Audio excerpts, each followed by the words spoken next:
Hi, my name is Ted Schönbeck, and I'm the Solution Architect Manager at Red Hat in the Nordics. I want to talk to you about digital transformation and how to apply that in your own organization. But first off, I'm here at the Red Hat Finnish office. Hey guys, my name is Marcus. I work with marketing in Finland.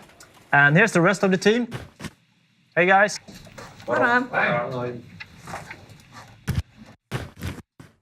So, digital transformation, I guess everyone is talking about it these days, talking about different technologies and different ways of changing the way you do your business today to transform.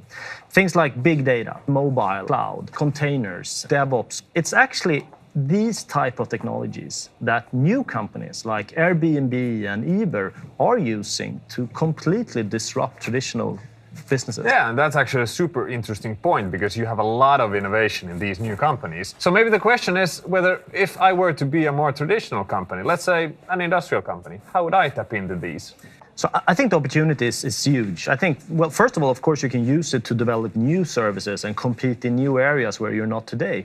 But it's just as important for your traditional IT and for your traditional business than just making sure it's better and smarter and more efficient. But, I think it's difficult to explain like this. I think maybe we should use a whiteboard, okay? Yeah, let's go. Marcus, we were talking about digital transformation. Yeah, we were talking about big data. How do you capture the value in these huge amount of data that's being stored these days? Yeah, big data is created by mobile. Quite often.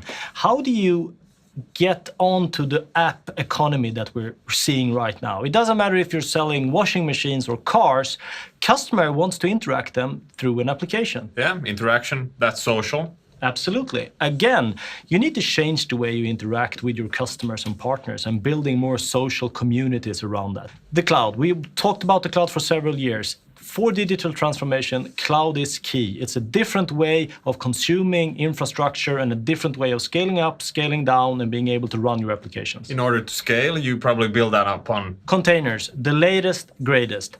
Going from big, huge applications into really small, tiny applications that are containerized, making it a lot easier to scale up and scale down, but also scale out into the cloud and back home again, because they're independent and you can move them pretty much anywhere. Yeah, and in order to develop that, you will probably need DevOps. All of this taking into account a new way of developing software, where we take the needs from the developers and bring that together with the needs from the operational team. So they work together, hand in hand, developing new software to support digital transformation. Now, one of the most interesting pieces with all of this is that these innovations do not come out of the traditional big IT companies. They actually come from the same global community, the open source community. Would you have interesting examples on that? Absolutely. Big data.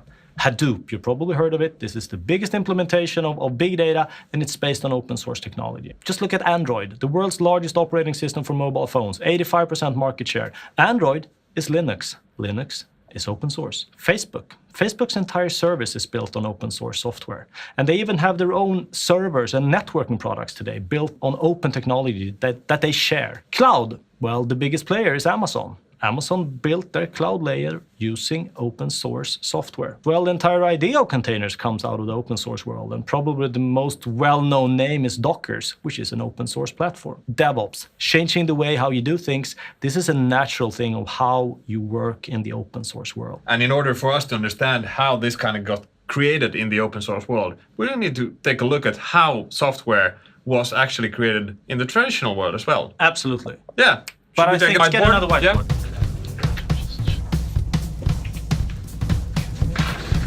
Okay. All right, so the traditional way of creating software, or the closed world, it's about many different companies working in independent, isolated R&D departments that are working on projects and products that are specific to these companies. So we have, let's say in this company, maybe 10,000 developers working on their products. Here we might have 5,000, and here maybe 1,000. And the good thing is that when you have a lot of people working on certain products, you get quality and low risk because you know what you get. So that's basically the benefit of the closed world. So the open world is a very different story, because in the open world, we do not rely on the innovation of small independent hubs. Instead, we rely on a global community of more than 15 million developers working on more than 1 million different projects. And of course, this creates a massive amount of innovation. So here you are. Either you pick innovation or you pick low risk. Probably want both, right? And that's exactly where Red Hat comes in. Because at Red Hat, we harness the power of 15 million developers in the open source community. But we take the most important and interesting projects and we make them commercially available without risk. Because we certify them, we test them, we validate them, we support them, and we update them, and we make them enterprise class ready. But on top of that, we're doing this with a completely different business model. All our software is free. Instead, we charge you for a subscription for support and updates of that software. This means no large upfront investment to get going. You want to be able to play around with different softwares without huge investments. That's exactly what Red Hat can help you do. What Red Hat does is that we offer you a complete solution stack, giving you a platform to store big data, giving you a complete mobile platform to get going on mobile and social, a complete cloud infrastructure platform to build open, dynamic, and flexible clouds, a brand new, complete container and microservices platform to build cloud-native apps. We do this all with DevOps in mind to really help bridge the gap between developers and operational teams. And we're doing this successfully. We have 56 consecutive quarters of growth. More than 90% of the world's 500 largest companies rely on Red Hat to drive innovation. So what would be the big next thing here? You know, to be honest, I have no idea, but I'm pretty sure it will come out of the open source world. This is our digital transformation story. At Red Hat, we are passionate about open source. We are passionate about transformation. And I'm pretty sure you right now have ongoing projects or are thinking about doing these things. We want to help you. Reach out, we can help you accelerate your digital transformation.